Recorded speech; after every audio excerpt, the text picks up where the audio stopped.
Hello, friends. Welcome back to the channel. We're back, though. Away from Montpellier. Very far away from Montpellier. And we have now made it to cowboy country.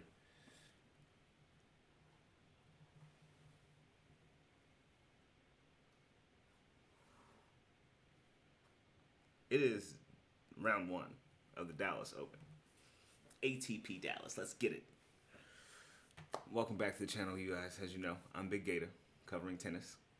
And, yeah, we were covering Montpellier. I refused to cover the entirety of it. Sorry about that, but I just couldn't do it. I couldn't do it. We're transitioning now into Dallas, where I can find value. I've already found some. But we're going to go through the slate of today and go through it all. Don't forget to like and subscribe to the channel if you would like to stay updated with every day of this tournament. I will be keeping you guys fully updated, all right? And to those who are subbed, thank you. We're almost to 60. Let's keep it going. We're not too far from it. And if you don't know and you're new, I post videos explaining what I look forward to happening in tennis this on the day. And I will put in the pinned comment what I'm playing and what I'm betting on. So you can kind of check that out there, and you can play along with me if you'd like to. And if you'd like to just donate just because it's a free channel and I'm giving out free picks, it's there. There's no... I'm not asking people to do it. I'm just saying it's there if you would like to. Yeah, so let's get into Texas. First match of the day, we are going with Alejandro Davidovich Fokinov going against Brandon Holt, right? And this is actually happening, for me, it's happening in an hour and a half, so I'm trying to get it out to you guys immediately. This is an indoor hard court tournament. It's going to be a lot of fast serves, I'm expecting. But anyway, these two have never played each other before. Brandon Holt is 26 from the U.S. He's ranked 179 going against Fakina, who is Spanish, 25 years old, and he's ranked 59. So there is a 120 rank difference between the two of them.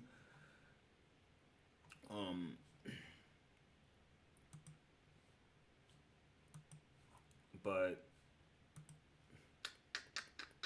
there's no buts to that. There is a but to that. So far, Fakina is 4-3 this season, all on hard courts. That was all in Australia. He made it to the third round of the AO. He lost to Tommy Paul in straight sets, but he beat Jakub Mensik, Felix Auger Aliassime, and Jerry Shang, who retired. But impressive wins. Brandon Holt was in the AO and lost in the second qualifying round to Mac McDonald. He seemingly has won every match he's played since then, though, on hard courts. So that's just kind of something to take note of. His record on the hard courts, or percentage-wise, he's 54%. Holt and Fakina is 44%. So,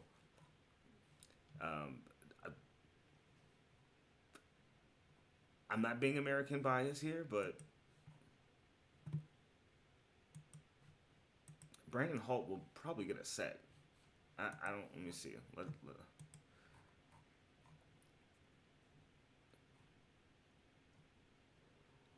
He could probably get a set off him. I know he only beat Segerman and Kruger, who are ranked, what, like 430. That means nothing. 139. Abysmal.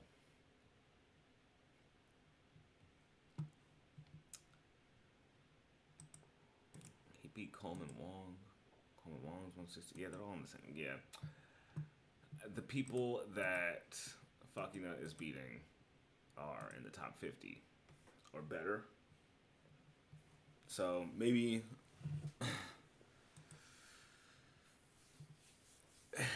I can imagine Brandon Hall potentially getting himself a set, but he could also just get wiped out in straight sets as well. So I would just take Fakina on the money line here. That would be something that I would play today. For that game, or maybe even a spread. But I don't even know how much money the spread would be. Some decent money for it, maybe. Okay, so plus 4.5 for Brandon Holt is the same as the money line for Fakina. I wouldn't take the spread. I'd take the money line just because stats say that will work out better, right? So moving on, we got our brother in Christ, Chris Eubanks, going against Matteo Arnoldi. 23 years old from Italy. These 23-year-old Italians, man, they're rarely bad. Chris Eubanks has been playing really well, but he's only beating people that are ranked like in the top 250. Like we gotta see. I need to see Eubanks beat somebody that. I need to see him beat someone like Rublev again. Like we gotta get to that.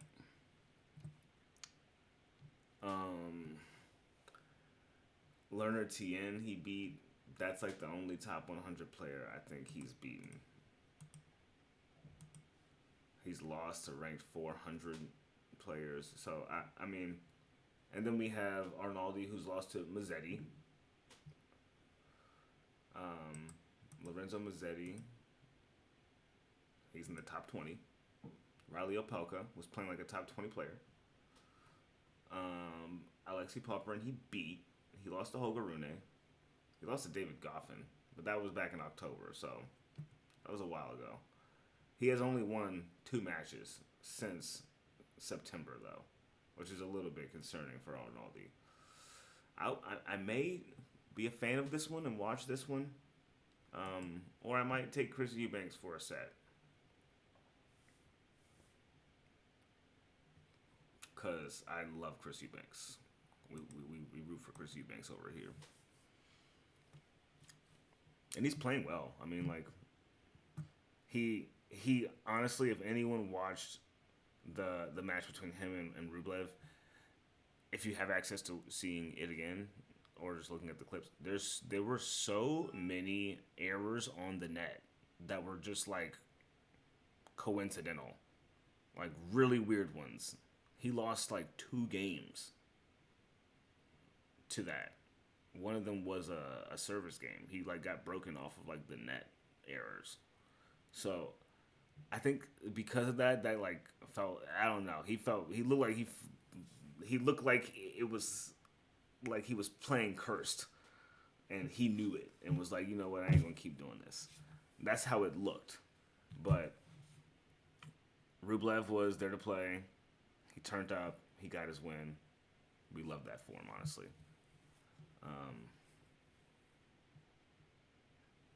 Yeah. So, Eubanks for a set. That's minus 280. So far, if you get the Fakina money line,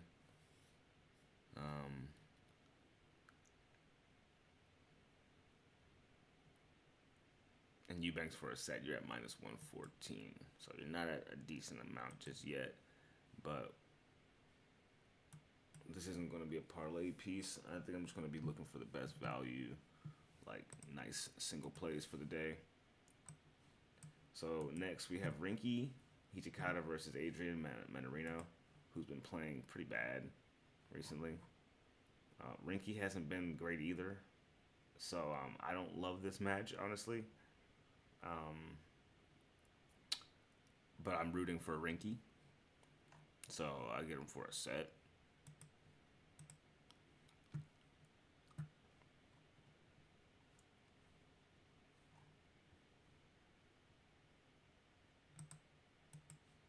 Wait a minute.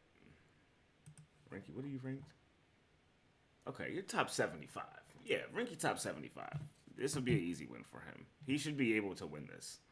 If Kachanov and Mac McDonald could beat him, if Summit Nagao could beat him, if an out of shape and out of played Boo back in November could beat him, then yeah, I'm pretty. I feel pretty strongly about that. And then let's look at their stats on the hard courts, like indoor hard courts.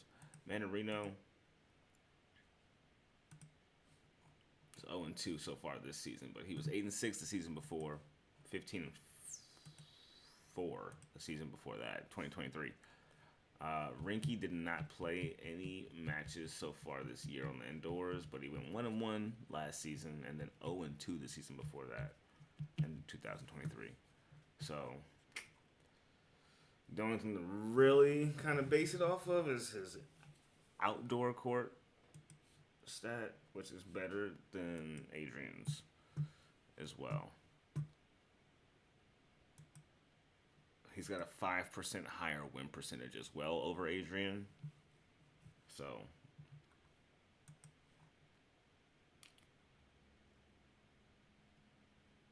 the only caveat is that literally,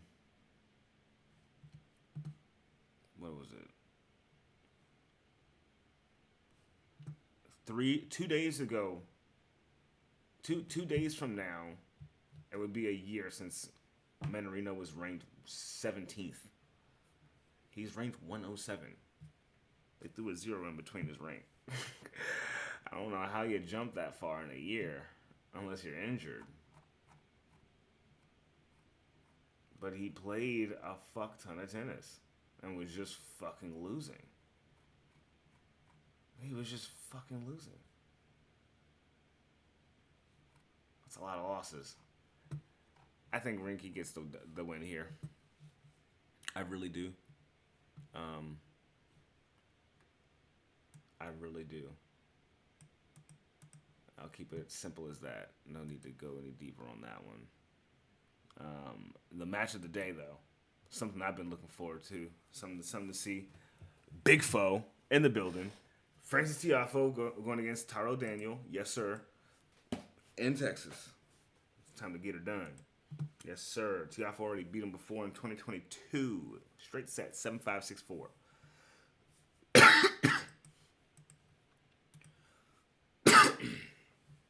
Had 12 aces, broke him 3 times. Okay. And it went to 22 games. Tiafoe is ranked 18th. And Daniel is ranked 117th. So they're literally like 100 apart, apart 100 ranks, 99 to be specific. But like, come on. At the best of his career, Tiafoe has been ranked the top 10 player. Daniel has been ranked the top 60 player. Win percentages are literally their win percentages are 0.86 apart. 58.91 for Francis Tiafoe and 58.06 for Daniel. On indoor hard courts, Daniel has a 58% win percentage, going 9-3 last season without playing a single match this season. Same with Tiafoe, not playing a single match this season. He went 4-5 with a 51.89 win percentage on the indoor hard courts across his career. Looking at the season they had, it's weirdly the same.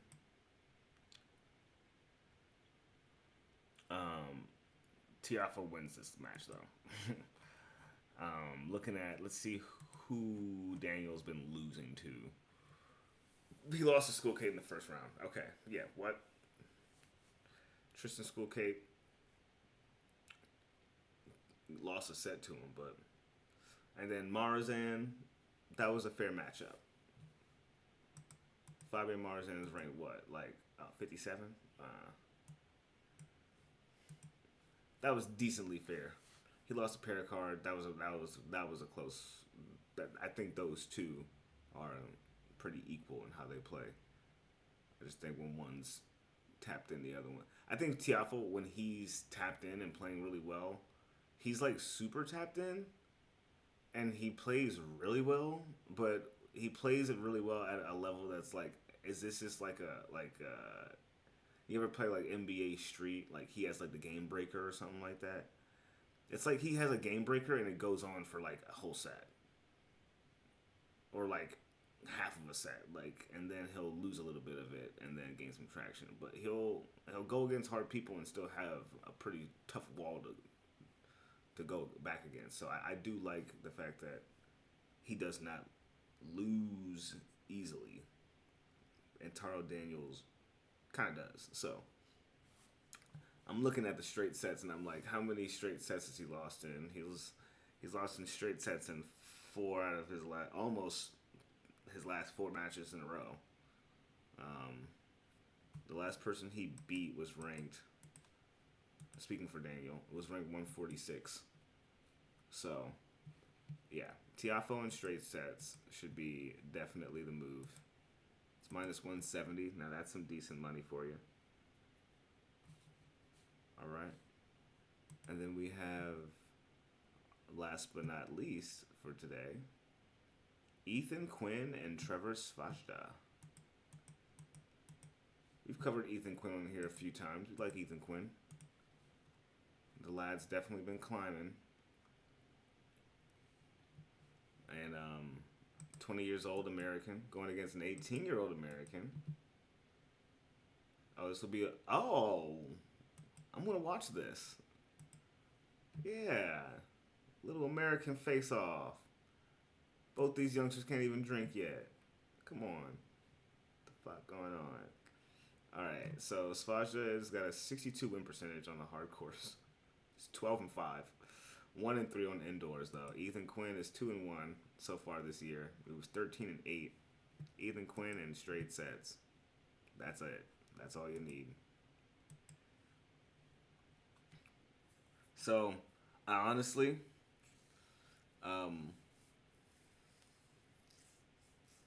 yeah. I'm gonna keep it simple. Those are gonna be the plays for the day. I'll put in the pinned comment for what exactly gets played. Something I do want to note to you guys, I am fully aware that Rotterdam is taking place, and that there are very, very great matches happening in it. I won't be covering picks for those. If you are interested in picks for that, I will provide DFS plays like breakpoints, aces, games, over and under, that type of thing. I'm not betting on people specifically for anything that happens in France. Not doing it. I can't. Won't let me. The Gators won't let me. So, with that being said, we're going to carry on. There's also, keep a lookout for this 17-year-old that won the Juniors Australian Open. The girl, what is her name? Wana Sonobe? Watabe? Watabe? Sonobe? Let me see. Wakana Sonobe. Yes, she's beating people that she shouldn't be beating. She's beaten Yui Yuan, Christina Buxa, and Haley Baptiste so far in Abu Dhabi. She's going crazy. She's 17 years old. She bageled her finalist in the junior AO, and then 6-1 in the next set. I don't know. It's something to watch. She seems exciting. Good tennis. Keep up with it. That's what I like to do. So, if you guys are interested in that, I will put some pics up in my Discord for sure. If you guys are I need people to put like some comments in here to say they want it though. I'm not just gonna do it. But yeah, we'll carry on tomorrow. Dallas, we're here. Ayo, bye.